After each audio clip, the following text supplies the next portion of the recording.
সুপ্রিয় দর্শক শ্রোতা, আশা করি সকলেই ভালো আছেন যার যার অবস্থান থেকে। আজকে যে বিষয়টি আপনাদের সামনে তুলে ধরার চেষ্টা নিচ্ছি, বদ্বীপ বাংলা বা বঙ্গভূমির পশ্চিম বাংলা খ্যাত, যেটাকে আমরা ওয়েস্ট বেঙ্গল হিসেবে চিনি, সেই ওয়েস্ট বেঙ্গল আজ অর্থনীতি সংকটাপন্ন। যেটা ছিল বাংলার সমৃদ্ধশালী বাণিজ্যিক কেন্দ্র,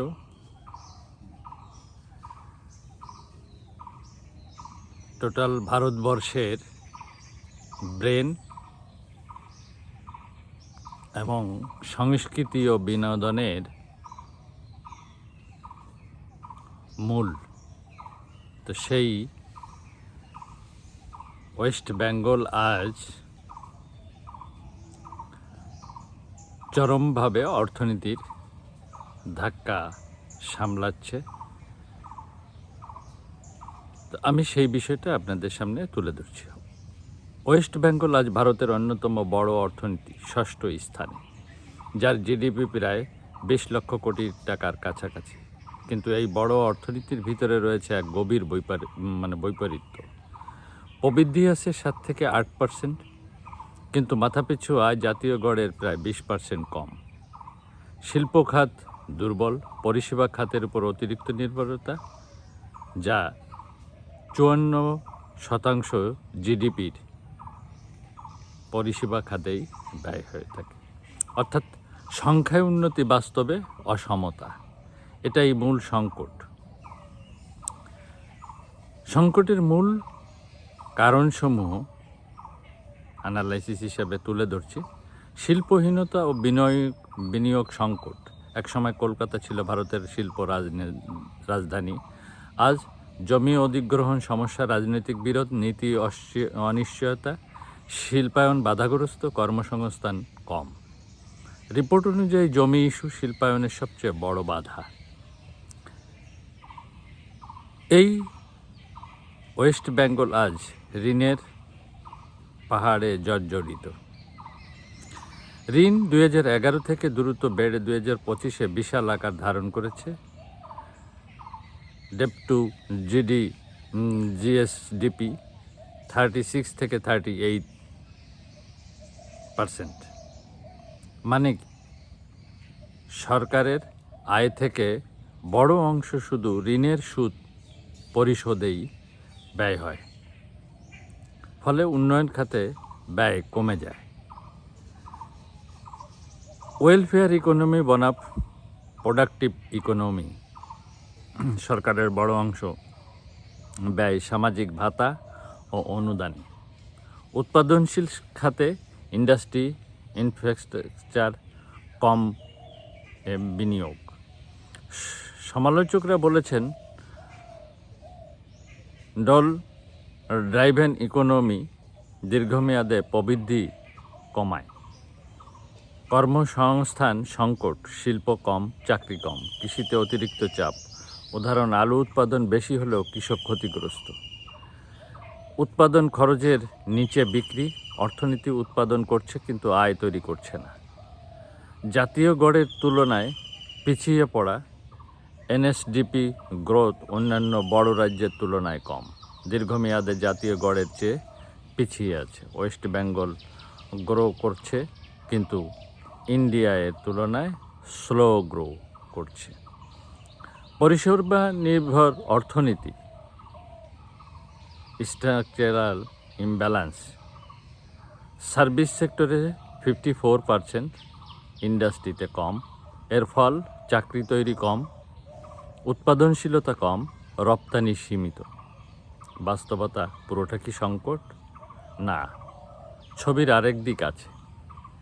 জিডিপি স্টেডি গ্রোথ 7 থেকে 8%, জিএসটি কালেকশন বাড়ছে, ডেপ্ট রেশিও ধীরে কমছে, অর্থাৎ এটা কলাপস নয়,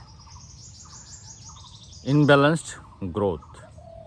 মূল সমস্যা উন্নয়ন হচ্ছে, কিন্তু সেই উন্নয়ন মানুষের হাতে পৌঁছাচ্ছে না।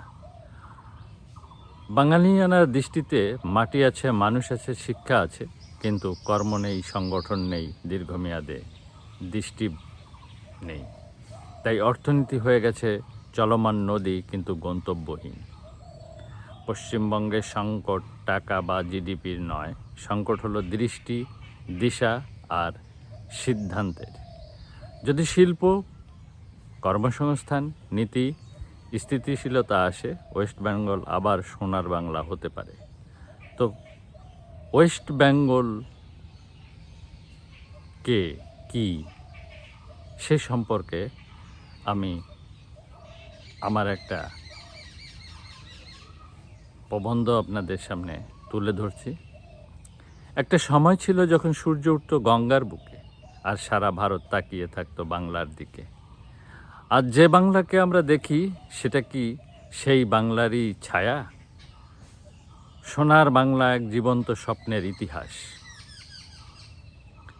যখন আমরা ওয়েস্ট বেঙ্গলের অতীতের দিকে তাকাই, তখন শুধু একটি অঞ্চল নয়, একটি সভ্যতা, একটি প্রবহমান সংস্কৃতি, এক অর্থনীতি শক্তির কেন্দ্র আমাদের সামনে জীবন্ত হয়ে ওঠে। বাণিজ্যের সোনালি দরজা ছিল কলকাতা পোর্ট। গঙ্গার বুক চিরে আসা জাহাজগুলো ভিড়ত এই বন্দরে। পাট, চা, মশলা, নীল, রেশম সব কিছু রপ্তানি হতো এখান থেকে। একসময় এটি ছিল ব্রিটিশ ভারতের সবচেয়ে গুরুত্বপূর্ণ বন্দর, এশিয়ার অন্যতম ব্যস্ত বাণিজ্য কেন্দ্র। কল্পনা করুন, নদীর ঘাটে সারি সারি নৌকা, বিদেশি বণিকদের আনাগোনা, আর বাংলার কৃষকদের ঘাম থেকে তৈরি পণ্য বিশ্ব ছড়িয়ে পড়ছে। শিল্পের হৃদয় ছিল এই কলকাতা, মানে ইন্ডিয়ার রাজধানী, শিল্প রাজধানী ছিল এই ওয়েস্ট বেঙ্গল। 1900 থেকে 20 শতকের শুরুতে কলকাতা ছিল জুট মিলের রাজধানী, লৌহ প্রকৌশল শিল্পের কেন্দ্র, রেল ও বিদ্যুৎ ব্যবস্থার প্রতীকী। এখানে গড়ে উঠেছিল হাজার হাজার কারখানা, লাখ লাখ মানুষের কর্মসংস্থান। বাংলা তখন শুধু উৎপাদন করতো না, বাংলা তখন ভারতকে চালাতো। জ্ঞান ও নবজাগরণের আলো ছিল ক্যালকাটা, সেটা হলো ইউনিভার্সিটি অফ ক্যালকাটা। বাংলা শুধু অর্থনীতিতে নয়, চিন্তা, সাহিত্য, দর্শনে ছিল অগ্রগামী। এই ভূমিতে জন্ম নিয়েছিলেন রবীন্দ্রনাথ ট্যাগর, বঙ্কিমচন্দ্র চট্টোপাধ্যায়, স্বামী বিবেকানন্দ। এখানে সৃষ্টি হয়েছিল জাতীয় চেতনা, স্বাধীনতার বীজ, আধুনিক ভারতের চিন্তাধারা। বাংলা তখন ছিল মস্তিষ্ক, অর্থাৎ ব্রেন। কৃষির ঐশ্বর্য ছিল গঙ্গা ব্রহ্মপুত্রের দান, উর্বর মাটি, নদীর জাল, 6 ঋতুর ছোঁয়া, পাট, ধান, সবজি সব কিছুতেই ছিল প্রাচুর্য। বাংলার গ্রাম ছিল স্বয়ংসম্পূর্ণ। একজন কৃষক শুধু ফসল ফলাতেন না, তিনি ছিলেন এই অর্থনীতির নিঃশব্দ নায়ক। সংস্কৃতি ও জীবনের রস, থিয়েটার, সঙ্গীত, সাহিত্য সব কিছু মিলিয়ে বাঙালি সাংস্কৃতিক অর্থনীতি এই ওয়েস্ট বেঙ্গলে। মানুষ কাজ করত, সৃষ্টি করত, উদযাপন করত একটি ভারসাম্যপূর্ণ জীবন। ভোরে গঙ্গার ঘাটে সূর্যের আলো, শ্রমিকরা যাচ্ছে জুট মিলে, কলেজে ছাত্রদের তর্ক, ডিবেট, বন্দরে জাহাজের হর্ন, সন্ধ্যায় নাট্যমঞ্চে আলো।